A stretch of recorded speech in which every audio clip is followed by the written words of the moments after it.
Ever wondered why God made us all so different? It's time to unravel the mystery of the body of Christ.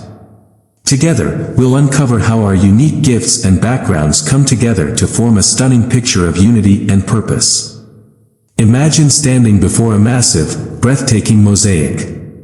Each tile is unique, some shining with golden brilliance, others deep with shadowy hues. At first glance, they seem scattered, random, even out of place. But as you step back, the masterpiece unfolds, the colors blend, the shapes align, and the image becomes stunningly clear. Now, what if I told you this is exactly how God designed the body of Christ? Different people, different backgrounds, different gifts, and yet, one divine masterpiece. But why did God create us so uniquely?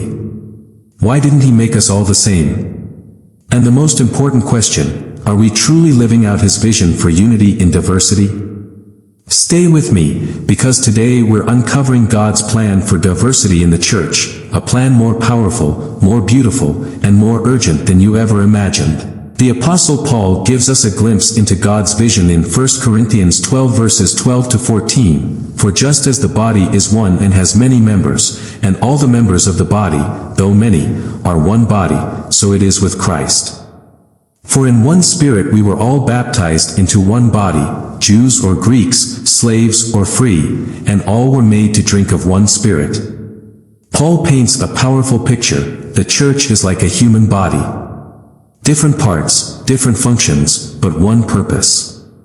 Think about it. What would happen if the eye tried to be the foot? Or if the heart refused to pump blood because it wasn't the brain? Chaos. The body would collapse. And that's exactly what happens when the church rejects the diversity God intended. Ask yourself, are you embracing your unique role in God's kingdom, or are you trying to be someone else? This isn't just a New Testament idea. God has been orchestrating diversity since the beginning. Moses, Aaron, and Miriam, Exodus 4 and Numbers 12. Moses was a leader, but he wasn't a great speaker. So, God paired him with Aaron, a gifted communicator. Then there was Miriam, a prophetess and worship leader.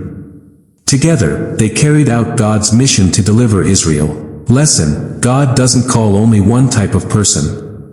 He uses leaders, speakers, worshipers, each playing a crucial role. The 12 disciples, a diverse team, Matthew 10 verses 2 to 4.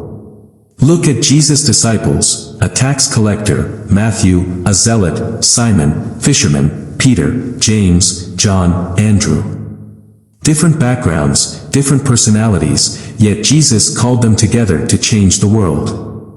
Lesson: unity in diversity was Jesus' strategy to spread the gospel.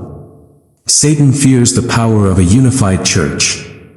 So, what does he do? He plants division, race against race, denomination against denomination, believers against believers.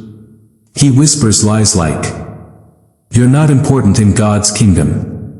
Your gifts don't matter. They don't belong here." But God's truth is greater. Romans 12 verse 6 reminds us, we have different gifts according to the grace given to each of us. That means you are needed.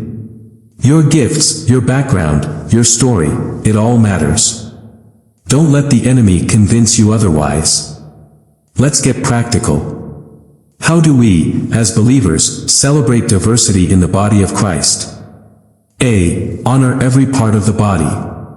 Encourage others' gifts, 1 Thessalonians 5 verse 11, heavy checkmark don't compare, embrace your uniqueness, Galatians 6 verses 4 to 5. Build bridges, not walls.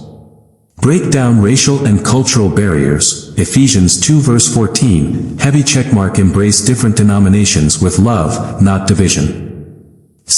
Work together for the kingdom. The hand can't say to the foot, I don't need you. We must work together, heavy checkmark pray for unity. Jesus himself prayed for this in John 17 verses 20 to 21.